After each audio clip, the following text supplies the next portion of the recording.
Judaism has a symbol for almost everything. Light, blessing, life, revelation, identity. If it exists, there's probably a Jewish symbol for it, and you can definitely buy it on a necklace. But most of these symbols have layers that almost no one talks about.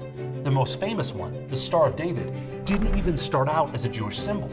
Others show up in places far outside the Jewish world. Some are believed to channel divine energy. Some hide numerical secrets, and some were never meant to look the way we imagine them today. So let's explore the real stories and deeper meaning behind 5 Jewish symbols that everyone recognizes, but almost no one really understands.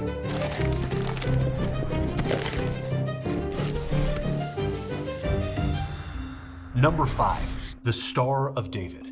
Nothing says Jewish like a Star of David. It's literally everywhere, from synagogues to jewelry to the Israeli flag. It's basically synonymous with Judaism. But it didn't start out that way. The shape itself, known as a hexagram, is incredibly old and existed long before Jews adopted it. It showed up in ancient Mesopotamia on objects believed to have magical powers. It's featured in Hindu art and appears throughout the Islamic world. So, how did it become so Jewish? In the Middle Ages, Jewish Kabbalistic texts referred to the symbol as the Seal of Solomon, and it was generally thought to have protective powers. It wasn't necessarily seen as a Jewish symbol, but as a mystical one. It showed up in some synagogues or on religious documents, but it didn't become an identifying symbol for Jews until around the 1600s, when the Jewish community of Prague chose the hexagram as its official emblem, similar to the way the local Christian community used the cross. From there, it took off, spreading steadily through Jewish communities across Europe and beyond. By the mid-1800s, when the first Zionist Congress selected the Star of David as the centerpiece for a proposed Jewish national flag, it was already widely recognized as a symbol for Jews. Today, the Star of David, known in Hebrew as the Magen David, literally the Shield of David, carries a range of meanings. For many, it's closely tied to the state of Israel and serves as a symbol of modern Jewish nationhood. For others, it's a proud emblem of Jewish faith, heritage, and identity. It's become known around the world as one of the strongest visual markers of the Jewish story. Number 4, the Menorah. Unlike the Star of David, this one actually originated in ancient Israel, but a menorah isn't the thing we light at Hanukkah with 8 candles for 8 nights, plus the one in the middle. That's technically called a Chanukiah. This menorah is a 7-branch lampstand, the kind that burned oil, not candles, and it's one of the oldest and most powerful symbols in all of Judaism. It's etched on ancient coins and carved into ancient buildings. So, where does it come from? Well, in the Torah, God commands the Israelites to build a golden lampstand for the tabernacle, the portable holy space they used in the desert. Later, this same 7-branch menorah became a central object in the temples in Jerusalem. The Israelites were commanded to keep its 7 lamps burning continually, around the clock. After the Romans destroyed the temple in the year 70, they built the Arch of Titus to celebrate, and to this day, you can still see the depiction of Roman soldiers carrying the menorah away in victory.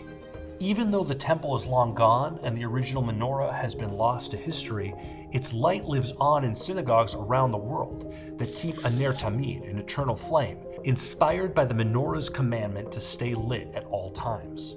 But here's my favorite thing about this Jewish symbol. According to Jewish tradition, the temple's windows were intentionally designed to let light flow outward, not inward, because the menorah wasn't meant to light the inside of the temple. Its purpose was to radiate light from the temple out into the world. That's why the menorah is so powerful. It's not just a ritual object or a historical relic. It's symbolic of the Jewish people's mission to be a source of light for the world around them. Number 3, Chai. This symbol is known as Chai. You may have seen it out in the wild, dangling from a neck, hanging in a home, or even tattooed on someone's arm, though that's not exactly kosher. The thing is, this isn't just a symbol. It's actually the Hebrew word for life. People invoke it as a sort of prayer to live long and prosper. When we toast, we say l'chaim, to life. To life, l'chaim. But there's even more meaning hiding in this symbol. Many Jewish sages engaged in a practice known as gematria, where every Hebrew letter in a word is converted to a numerical value to unlock hidden meaning. The two letters that make up the word Chai are Chet and Yud, which add up to 18. That's why the number 18 has taken on its own significance in Judaism as a symbol for life. And that's why Jewish gifts of money are often in multiples of 18. $18, $36, $72, and so on. The 20th century Jewish leader Rabbi Moshe Feinstein once joked that if people really wanted to be generous, they should give in multiples of the Hebrew word for death, which adds up to 446. But of course, that would defeat the purpose of why Chai is such an important symbol, because Judaism places so much value on life itself. We don't emphasize the afterlife or the world to come. It's all about Chai, this life, this moment. That's why it's a key part of the Hebrew slogan, Am Yisrael Chai, the nation of Israel lives. It's a three-word summary of Jewish survival. Through persecution, exile, diaspora, the Jewish people have continued against all odds, not only to survive, but to live and to prosper. Number 2, the priestly hands. Okay, if you're wondering, isn't that the Vulcan salute from Star Trek? Yes, it is. And it's not a coincidence. Leonard Nimoy, who played Spock, admitted that he based the Vulcan salute on the priestly hands he saw as a kid in his grandfather's synagogue. They get their talit over their heads. My father said to me, don't look. So everybody's got their eyes covered with their hands, and they've got their talit down over their faces. So I peeked, and I saw them with their hands stuck out from beneath their talit like this towards the congregation. I thought, wow. Okay, but if it's not an alien salute, what does it mean? In the Torah, God commands the Jewish priests, the Kohanim, to bless the nation of Israel, both in the temple and outside it. And even though we no longer have a holy temple, we still have Jews who trace their ancestry back to the ancient Kohanim. And all around the world, they still perform their priestly blessing, in some cases every morning. It's 3 short lines. The translation here may sound familiar. May God bless you and keep you. May God make his face shine upon you and be gracious to you. And may God lift his face towards you and grant you peace. During the blessing, the Kohanim raise their hands and, you guessed it, they make this specific shape. According to Jewish mysticism, the spaces created between their fingers represent the channels through which blessings are delivered by God. The shape of the hand also represents the Hebrew letter Shin, which is associated with a secret name for God, Shaddai.